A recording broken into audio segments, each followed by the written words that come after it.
আমরা আমাদের মূল আলোচনায় চলে আসলাম। আমাদের প্রথম টপিক ছিল গড়। আজকে আমরা গড় নিয়ে আলোচনা করব। প্রিয় শিক্ষার্থীরা, তোমরা এখানে দেখতে পাচ্ছ যে আমাদের একটা উদ্দীপক দেওয়া আছে। এই উদ্দীপকে তোমরা একটু লক্ষ্য করো। প্রথমত দেওয়া আছে শ্রেণীব্যক্তি, তারপর দেওয়া আছে গণসংখ্যা। আমরা প্রথম যেটা দেখতে পাচ্ছি শ্রেণীব্যক্তি, তারপর দেখতে পাচ্ছি হচ্ছে গণসংখ্যা। তোমরা প্রথমেই খুব ভালো করে খেয়াল করবে, তোমাদের এখানে যে শ্রেণীবৃত্তি দেওয়া আছে, এই শ্রেণীবৃত্তিতে তোমরা খুব ভালো করে খেয়াল করবে যেন কখনো তোমরা এটাতে প্যাচ না লাগাও। কারণ তোমাদের শ্রেণীবৃত্তি যদি 5-এর জায়গায় যদি 6-এর জায়গায় যদি তোমরা 10 ধরে ফেলো, তাহলে কিন্তু তোমরা তোমাদের কাঙ্ক্ষিত গড়ের রেজাল্ট বের করতে পারবে না।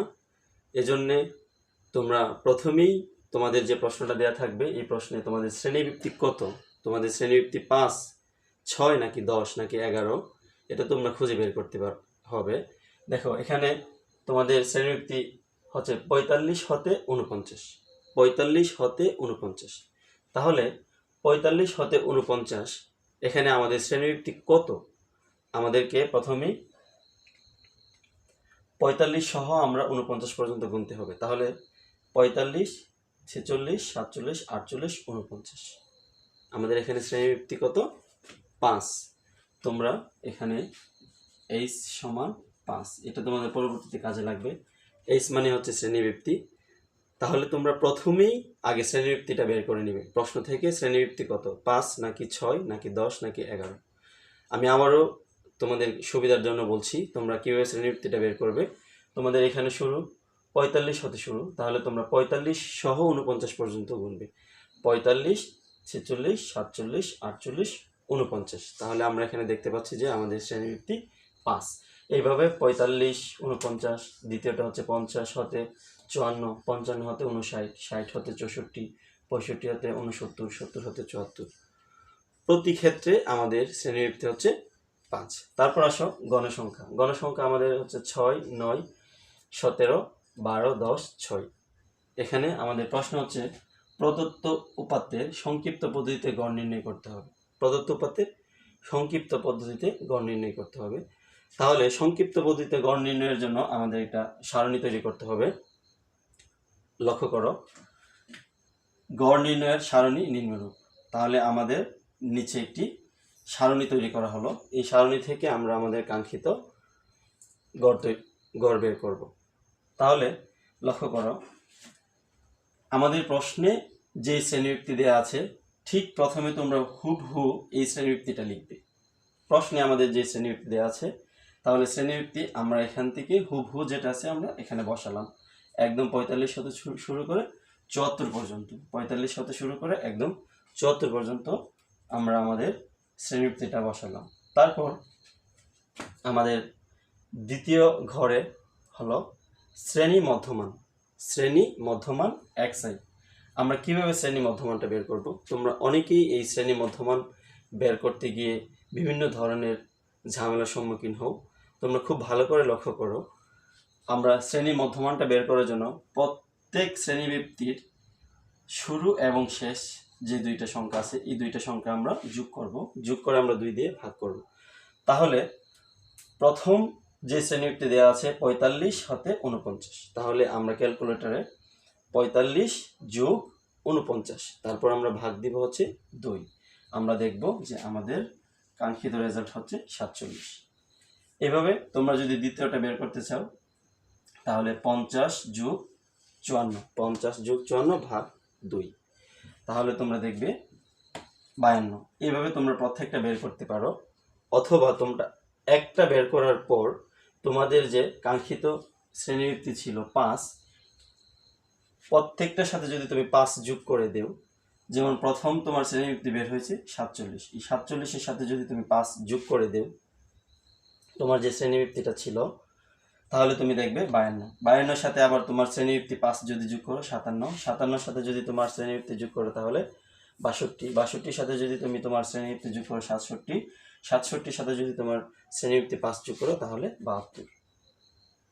তাহলে খুব ভালো করে লক্ষ্য করো, আমাদের প্রথম যে ঘরটা ছিল এটা হচ্ছে শ্রেণীবৃত্তি, আমরা প্রশ্ন থেকে হুবহু বসিয়েছি।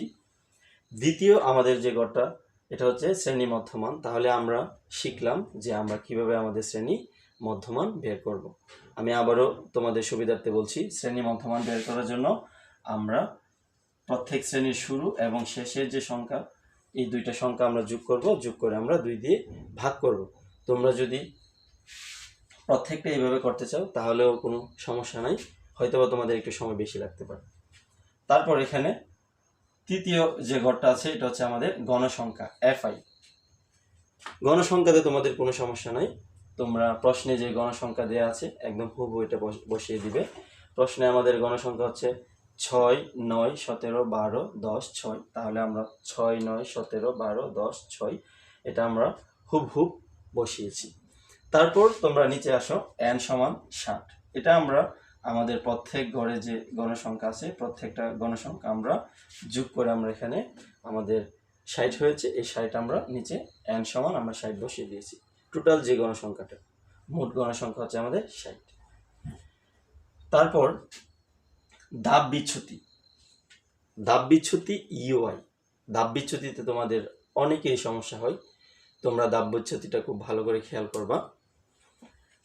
ইউআই ধাপ বিচ্যুতি সমান হচ্ছে xi মাইনাস হচ্ছে আমাদের a ডিভাইডেড বাই হচ্ছে ভাগ হচ্ছে h মানে হচ্ছে আমাদের শ্রেণী ব্যবধান। প্রথমে আমরা বলেছিলাম যে আমাদের শ্রেণী ব্যবধান বের করে নিতে, আমাদের এই প্রশ্নের শ্রেণী ব্যবধান হচ্ছে 5। তাহলে আমরা xi মাইনাস a আমরা ভাগ করবো হচ্ছে h দিয়ে। বুঝো নাই? আচ্ছা, কোনো সমস্যা নাই। যদি না বুঝো তাহলে আমি তোমাদেরকে একটু পর আর একটু সহজ করে বলতেছি, তারপরেও তোমরা এই নিয়মটা একটু দেখে রাখো। যদি বুঝতে পারো তাহলে ভালো, না হলে আমরা অন্য আরেকটা নিয়ম দেখাবো তোমাদেরকে।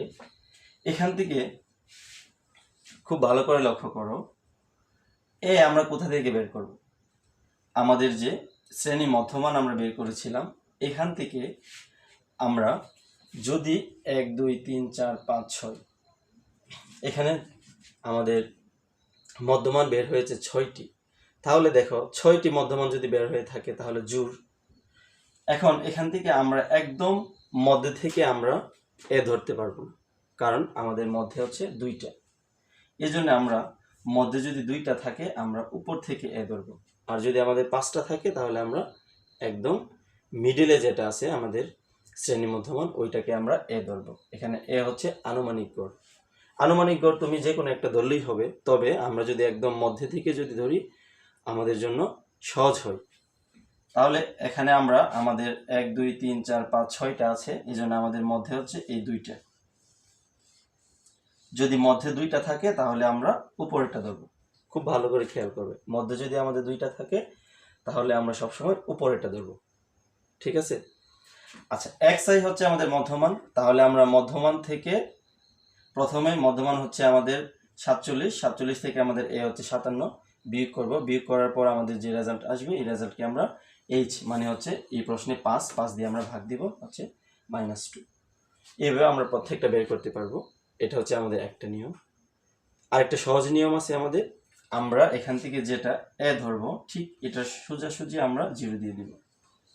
এর সোজাসুজি আমরা 0 দিয়ে দিব। 0 দেওয়ার পর আমরা উপরের দিকে যাব -1, -2, আর যদি থাকতো তাহলে -3, -4, -5। আর আমরা নিচের দিকে যদি আসি তাহলে 0-র পরে 1, 2, 3, আর যদি থাকতো তাহলে আমরা নিচের দিকে আরো বাড়িয়ে নিতাম। তারপরে একদম শেষ স্টেপে আসো, FI UI। এটা একদম সহজ, FI ইন্টু UI। তাহলে আমাদের যে এখানে গণসংখ্যা FI এই মানের সাথে আমাদের UI এই ঘরের মানটা আমরা গুণ করব। তাহলে এখানে হচ্ছে 6 ইন্টু -2। তাহলে 6 হচ্ছে প্লাসের আর 2 হচ্ছে মাইনাসের। প্লাসে মাইনাসে মাইনাস, 6 দ্বিগুণে 12। 9 ইন্টু 1, তাহলে প্লাসে মাইনাসে মাইনাস, 9 একে 9। আর এখানে হচ্ছে 0-র সাথে যদি আমরা কোনো কিছু গুণ করি তাহলে রেজাল্ট 0 আসে। তাহলে 0 ইন্টু 17 হচ্ছে 0। 1 ইন্টু 12 হচ্ছে 12 একে 12। 10 দ্বিগুণে 20, 3, 6, 18। তারপর তোমাদের একটি খুবই গুরুত্বপূর্ণ বিষয়টা খেয়াল করো, এটাতে তোমরা অনেকেই সমস্যায় পড়ো। এখানে FI/UI এই ঘরটা কমপ্লিট করার পর আমাদের নিচে সামেশন অফ FI/UI বের করতে হবে। সামেশন অফ FI/UI বের করার জন্য আমাদের প্রথমত আমাদের মাইনাস যে সংখ্যাগুলো আছে এগুলাকে আমরা আলাদা করে নিব এবং প্লাসের যে সংখ্যাগুলো আছে এগুলোকে আমরা যোগ করে আলাদা করে নিব। তাহলে এখানে আমাদের -12 আর -9 এই দুইটা যদি আমরা যোগ করি তাহলে আমাদের আসে -21। এটা হচ্ছে আমাদের একটা মাইনাসের। আর এদিকে প্লাসের গুলোকে যদি আমরা যোগ করি তাহলে হয় 50। 12, 20 এবং 18 হচ্ছে 50। এখন লক্ষ্য করো 50 আর হচ্ছে -21, এই দুইটা থেকে বড় কোনটা, 50 নাকি -21? স্বাভাবিকভাবে এখানে 50 বড়। তাহলে আমরা এখানে যার মানটা বেশি, যদি প্লাসের মানটা বেশি হয় এখানে প্লাসের মানটা হবে, আর যদি মাইনাসের মানটা বেশি হয় তাহলে মাইনাসের মান হবে। যেহেতু এখানে মাইনাসের মান কম 21, তাহলে আমরা 50 থেকে আমরা 21 বাদ দিয়ে দিব। তাহলে 50 থেকে যদি আমরা 21 বাদ দিয়ে দিই তাহলে আমাদের থাকে হচ্ছে 29। এখন 29 কি প্লাসের হবে নাকি মাইনাসের হবে? যেহেতু আমাদের বড় সংখ্যাটা হচ্ছে প্লাসের, তাহলে এখানে আমাদের 29 হবে প্লাসের। তাহলে তোমরা গড় নির্ণয়ের জন্য আমরা যে সারণীটা করেছি এটা খুব ভালোভাবে বুঝতে পেরেছো। যদি তোমাদের বুঝতে সমস্যা হয় তাহলে এই ভিডিওটা আবার দেখবে। যতবার তোমার সমস্যা হয় ততবার তোমরা দেখবে। এখন আসো আমাদের গড় নির্ণয় করার পালা। গড় নির্ণয়ের জন্য প্রথমে আমরা জানি গড়ের সূত্র হচ্ছে a plus summation of FI/UI by n into h। এটা হচ্ছে সংক্ষিপ্ত পদ্ধতিতে গড়ের সূত্র। সংক্ষিপ্ত পদ্ধতিতে গড় নির্ণয়ের জন্য আমাদের সূত্র হচ্ছে a plus summation of FI/UI by n into হচ্ছে h।